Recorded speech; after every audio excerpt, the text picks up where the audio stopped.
I've been wanting to do the video on the coronavirus for a few days, but the divine would let me do this or make this happen only at this point of time.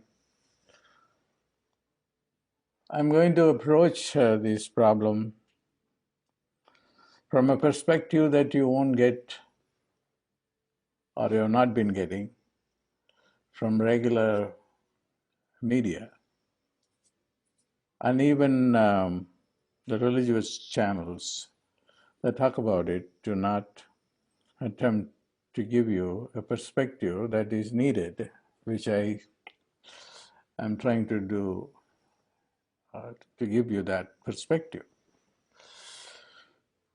Looking back of what has happened within the past 10 days is just an enormous disaster, an economic disaster for America and for the rest of the world as well. And it is a wake-up call for the human race that our civilization that we have built up over a period of a century or many centuries can be lost very quickly. Even in a few months, it can be wiped out by a simple virus that can kill us. And that is the reality. The reality is no matter how prepared you are not going to be completely protected. You cannot go on complaining at the administration for everything. How can anybody be prepared for something for which there is no quick solution? Because the bottom line is there is no medicine for this virus. This is one perspective. And I want you to look at the solution from the perspective of the problem. The problem of the virus is about fear. We are all afraid. Afraid of what?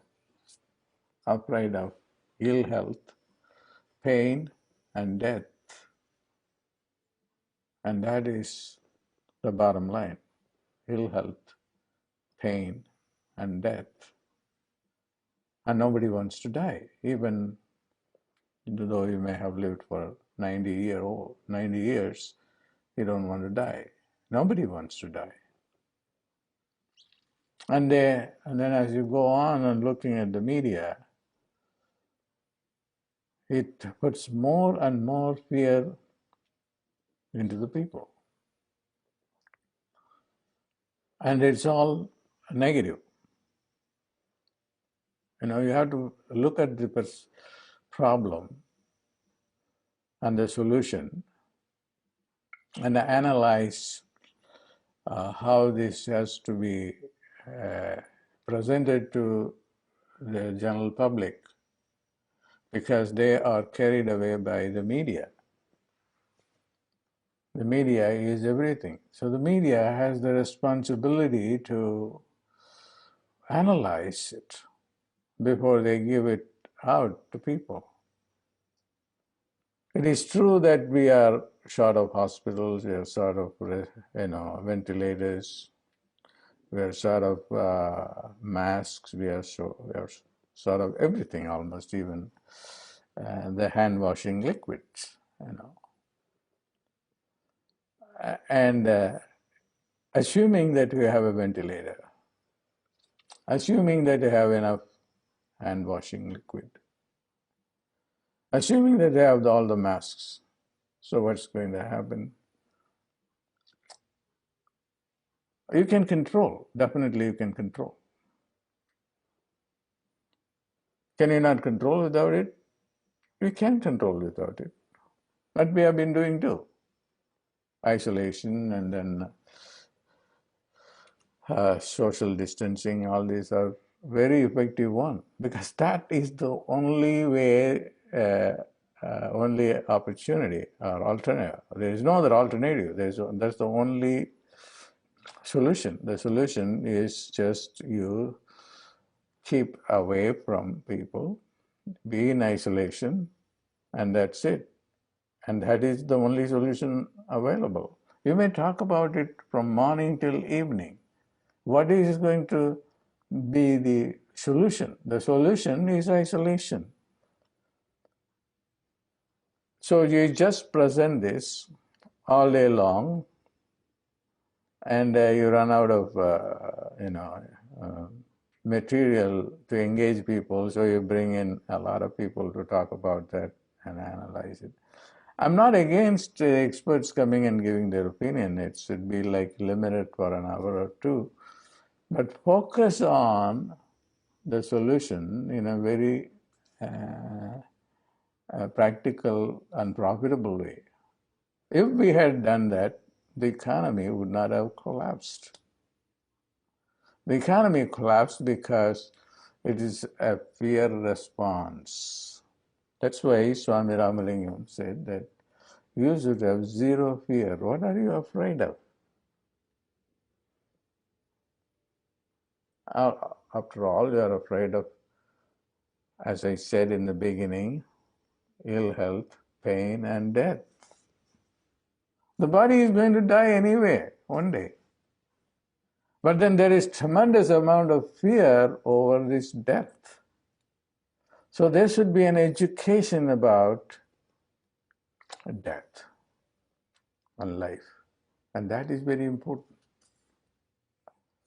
And once you are not afraid of death, once you have no fear, then you will not be depressed. You won't be negative because there won't be any anxiety. So the real education is not giving academic training in math, physics, chemistry, but also about life itself. Life itself is to understand that you are not the body. And this has been the teaching of the mystics. Even after you die, the soul persists. But we don't want to study about the soul because for the scientists and the rationalists, the soul doesn't exist. What exists for them is just fear. Rationality is responsible for the fear. They just reasoned out, oh my God, this is a disease for which there is no medicine. Everybody freaks out. And then the media fuels to the freaking out. And as a result, what happens? There is a tremendous amount of loss because the response affects the whole industry. And now the government is trying to give you $1,000 per person for losing jobs. Is this going to work? So we have to really offer courses for people. Hey, we have done something wrong. Everybody has come together and then accept in the media that we have screwed up the management of the coronavirus. We should not have put fear in people. I'm looking at it just not only in from the standpoint of the American response or the European response. I'm looking at it from the response that India is giving to this.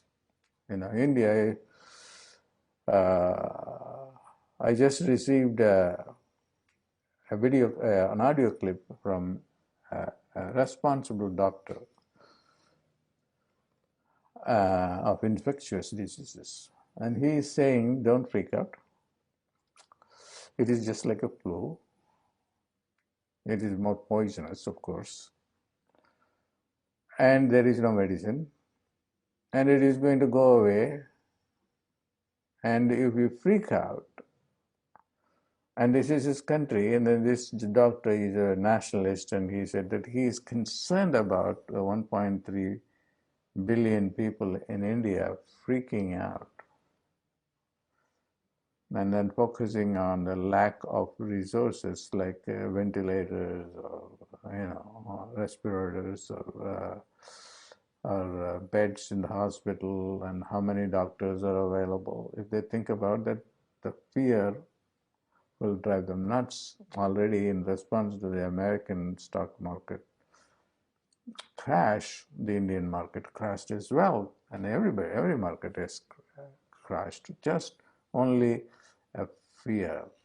People have to become calm. Yes, you are infected. What are you going to do?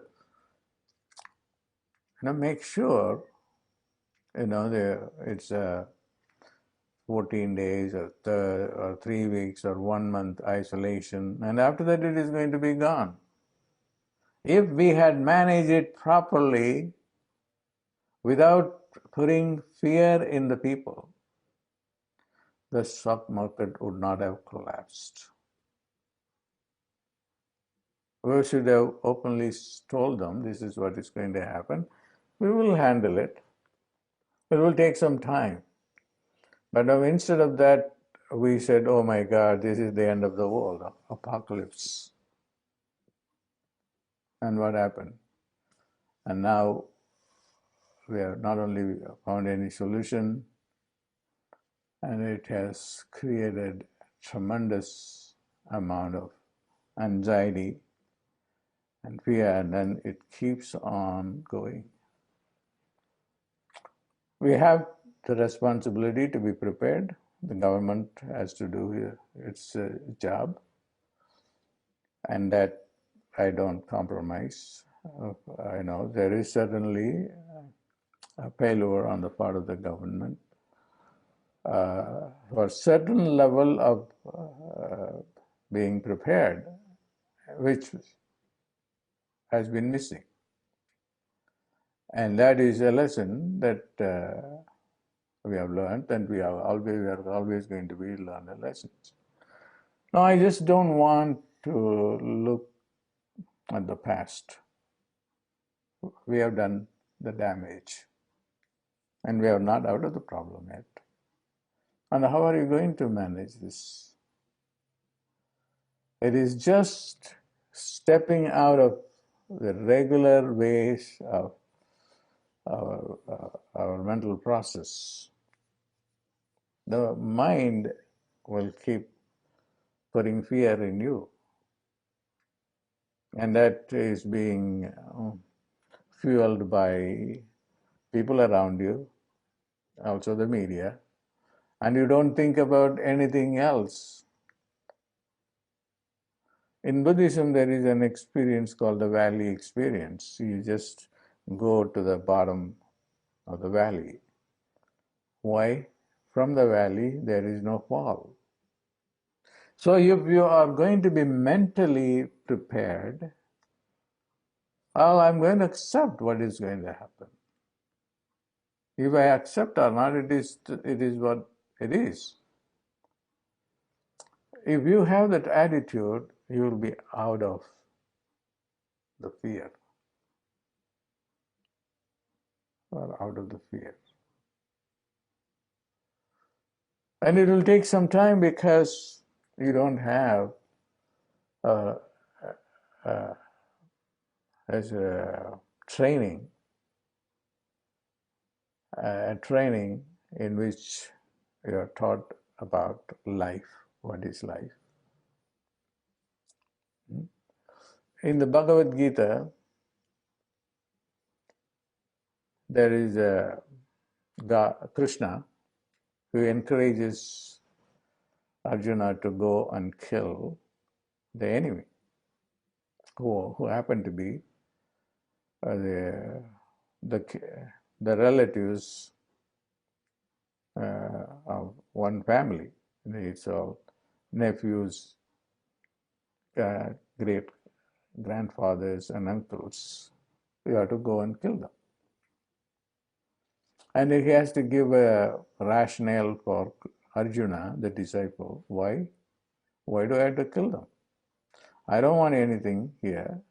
I've lived in the woods for 14 years or a few years, I don't know how many, I don't remember. So we are fine. I don't want to kill my grandfather, my teachers who are on the other side of the army, and get this material wealth. And material wealth is useless anyway.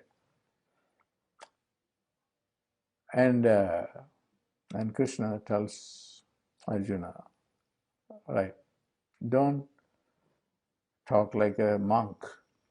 You are not a monk. You are a warrior. You have to do your duty. You have to do your dharma. The dharma is these are bad guys and they have to be destroyed.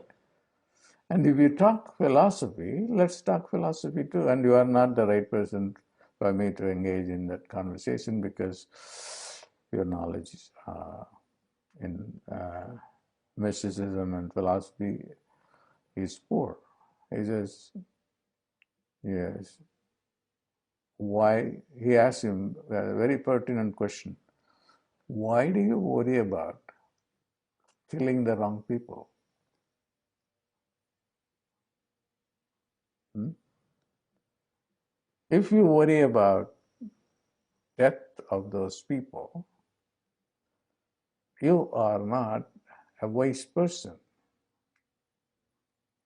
A wise person or a realized person or an enlightened person will not worry about neither the birth nor death. And if this is very strongly entrenched in your consciousness, then you will not worry at all. What does it matter if you die today versus 10 years later? It doesn't matter. This is not high philosophy. This is a practical philosophy of anxiety management, stress management, fear management. All of these are embedded in it. And this should be made available to people at this time. So what? The world has existed forever. Civilizations came and then they vanished, and then new civilizations came, and then we are, there is, and we are living better off than the people who lived before us. What happened to the Roman civilization, the Greek civilization, and Aztecs, the Mayans, and the Chinese civilizations? They are all gone. One thing, the beauty about Indian civilization is the philosophy, the mysticism is still existing. The 1.3 billion people, if they freak out and they can cope with it. We do not know whether they are all saying the India is not even in the picture. There are people who are saying that we are not getting the right data because nobody has been tested, which could be true, because in New York that's what happened. The numbers increase because they just go on test the homeless, and then the statistics, just go high because all these people are hanging out together and then they are all infected. So when this is published in the newspapers and through the media, television media. Oh my God, oh my God, oh my God. Everybody is going to die. Death, death, death, death, death. Everywhere there is death. Forget it. Don't occupy yourself with the death. Occupy yourself with your own eternal self. Meditate. And through meditation, you'll be able to get to a place where you are not driven crazy by your mind.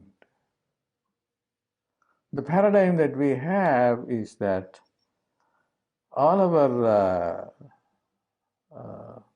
socialization is all about survival.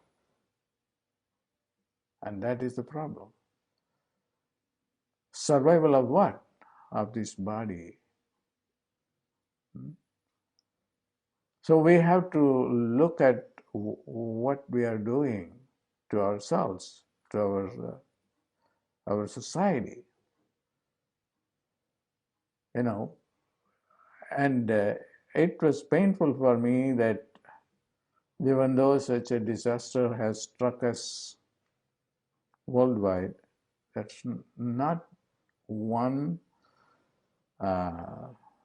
even a tiny reference to God.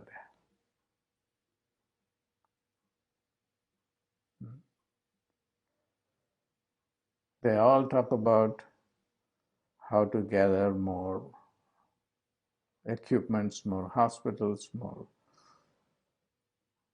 And not even any attempt has been made to give peace of mind to the people who are without money. And I am not a philosopher who is not focusing attention on the problem of lack of money.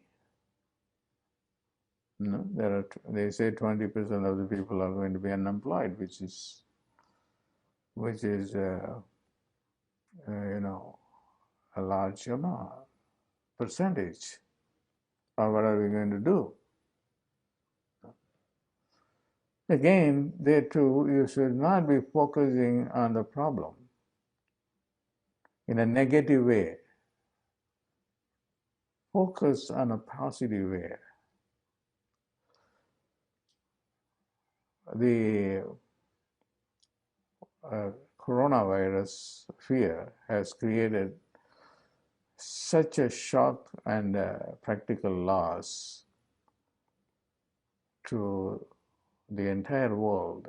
And the entire world is now should be asking, okay, and our civilization and our money and our health, all this are in danger.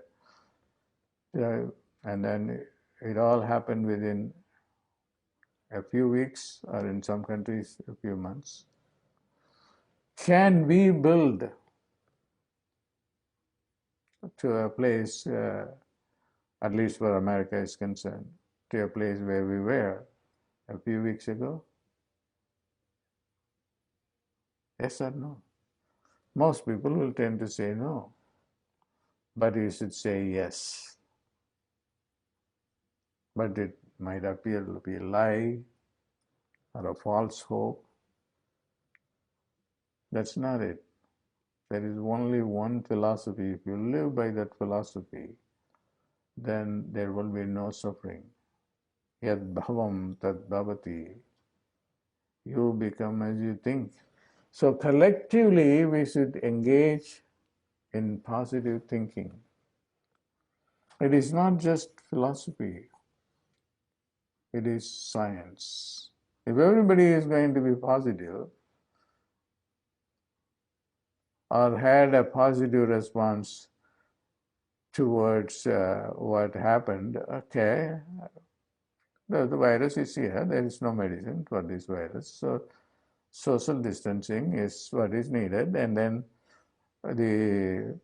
all the people, the business people, the stock market guys, and then the politicians on both sides, they all agree. So we will control this. in a sane way. And that would have helped us. But you just open the TV, it's all bombarded with there is no hope. And we expect that it is going to go worse and worse and worse unless we control it. What I'm saying is, let the people in the planning domain, the government guys, let them do it.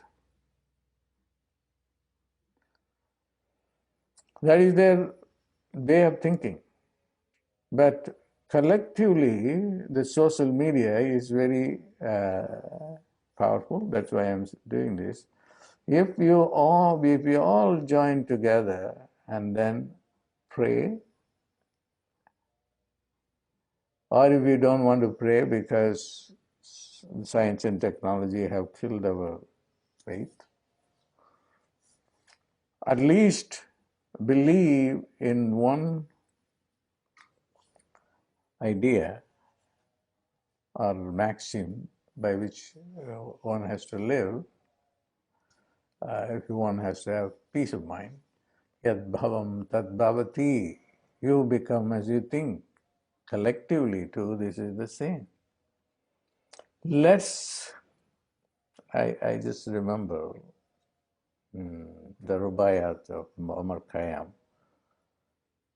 Let us make up in the bar the time that we have lost in the mosque. Now, I like this concept, that has been put in a very humorous way, but I don't agree with the alternative given there. We don't waste time in the mosque. We become timeless when going to the mosque. But anyway, that's something to distract. Poetry is a way of distracting in a divine way. I have great admiration for poets. But anyway, to come back to the coronavirus, what's the treatment option? Now,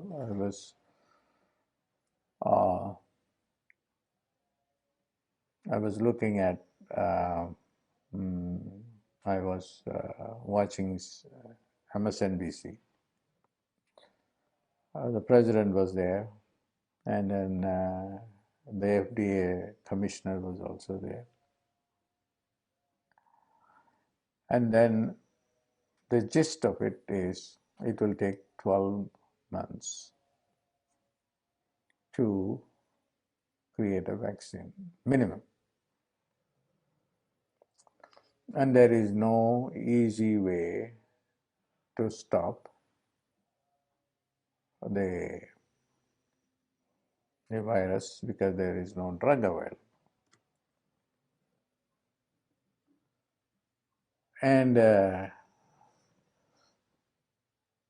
least they came up with ideas of getting some other medicine used for other diseases like malaria could be used. But then even then that is not going to be available without proper testing. Now, if we think that is going to take 12 months, it will take 12 months or even more. So what we have to collectively do is to understand what time is.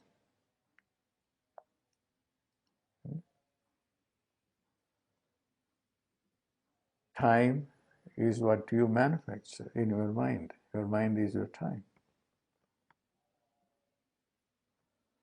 And there is a book called Ending Time by Krishnamurti, conversation between Krishnamurti and the famous physicist from London, David Bohm. My own enlightenment experience, at least one of that experience, was when I was reading the conversation between these two guys. I was reading a book in the library at the University of Pittsburgh. Oh my God, suddenly my mind stopped and time stopped. I have had that experience many times. And if time stops, everything stops. Mind stops, everything stops. You are in a state of bliss. And if you can remain there forever, like the yogis do, that's another model, a great model. But not many people can do that. The Buddha can do it. Jesus can say that, let the dead bury the dead, deny thyself and follow me, all these things. Why we can't do? It is because we have not been trained. Have not been trained in managing our mind, trained in the physics. I don't want to say the philosophy, that there is nothing that exists other than your mind. Einstein once said that he doesn't have a problem in thinking that the world is an illusion, but he said it is a persistent illusion. That is what I see. But that happens only when you stay at the level of the mind, at the gross world, not at the particle level. Now the particle physicists know that there is a domain, the particle domain, which you are a particle too, in which everything is everywhere. The concept of non-locality. I am here in San Diego in certain sense. That is what we relate to. But it is also true that I am also in the space, in another planet, or in India or Japan or wherever. It is because as a particle, I am not limited. As a subatomic particle, which I am just a bunch of particles, not just this flesh and blood. But unfortunately, we have only been trained to think the body is our identity and the body is dead, then we are dead. So it's very important that we begin to focus attention on what is life, what is soul.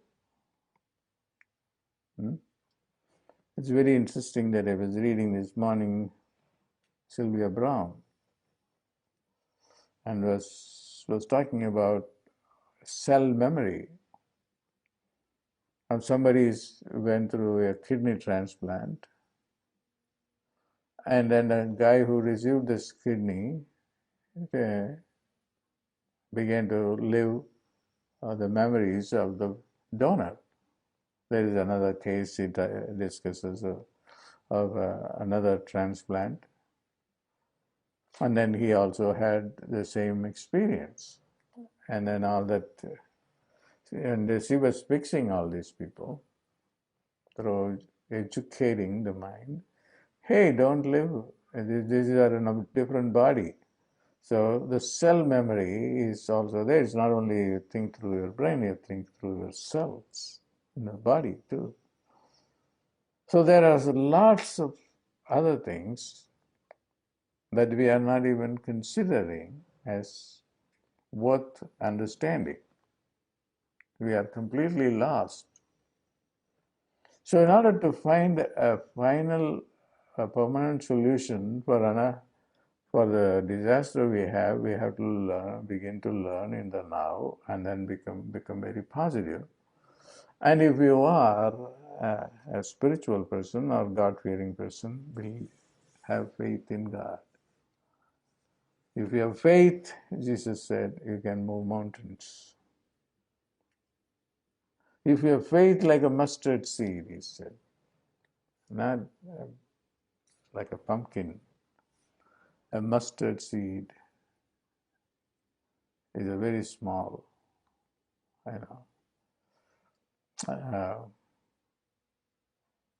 particle that he could conceive of at that time. But now I can use the word particle, a boson. Even if you have faith like a boson, or a lepton, or a muon, fermion, these are all subatomic particles. So when you live in the subatomic world, then things change tremendously. Those of you who have been following me, one video that I have done, video or audio, I think, you ride on an electron and spin like an electron with a mantra Srimriji for bringing money to you. And that's, even today, I think that's a great meditation if you can go and find that. It's on the YouTube, I think, or I think it's in the YouTube, not on Facebook. So the fear has really ruined us. It will keep ruining us if we don't find a solution to it. And the solution to fear is to be in the now, to change the way you are thinking. Every now and then you should check what thoughts are there and then tell the mind, shut up, shut up, shut up, I don't want to. The disease also is a memory, old memory. The debt that you have is a memory. The future is also the projection of the logic of the past, because we don't live the present. We live only the past and still call it the present. The present is pleasant. It is being in heaven. That's why, as what is going to help this world is people who are positive, people who are believers in God, whether you believe in Jesus or Moses or Lasu or the Buddha or Shiva or Krishna, it doesn't really matter. You become as you think. If you think like Moses, you become Moses. That's what it is. It is so simple. The greatest treasure that God has given us, His own consciousness, His own body. That's why in the Bible it said, God created man in His own image. We have tremendous amount of power locked inside us. So this is a time, awakening time, and time for us to reflect. So I just want to, my own contribution is in two ways. One is I remain positive regardless and visualize the stock market coming up, the virus being controlled and diminished through the participation of the divine and your positivity. So if we can collectively become very positive and not focus on the negative from morning till evening, then it will reinforce the negativity and we probably will be lost. And I don't want it to happen. I don't even put that in my consciousness. So there are a lot of meditations that I have given. They are all available, thousands of them, both on the YouTube and on Facebook. I invite you to go and then practice the meditation and live in joy. And then you will be radiating that joy to other people. If you are fearful, you will be radiating only fear. So now they say that nobody is immune to this coronavirus. It's not only old people. Now there was a news that even a 5-year-old can get coronavirus. Even teenagers can get coronavirus. It's not that they are immune. Nobody is immune. Okay? But you develop the immunity.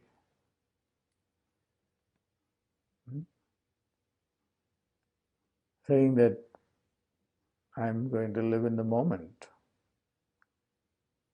The mind will come and then put fear. I'm not going to subject myself to the fear. You have to transcend this mind. Once you transcend the mind, there will be this timeless reality of the non-mind. And that is full of joy and happiness. That is being in heaven. I want you to take this seriously, and then let's, not only just for your sake, but for the sake of the entire world, we need this a solution for coronavirus. Also put in your mind that there will be a solution available. And I have some medicine that I have been working on, and I'm formalizing that. So that will be, that has not been tested, but tested for cancer, but not on humans, very powerful ones, that I would be releasing it soon, and God bless. Be happy.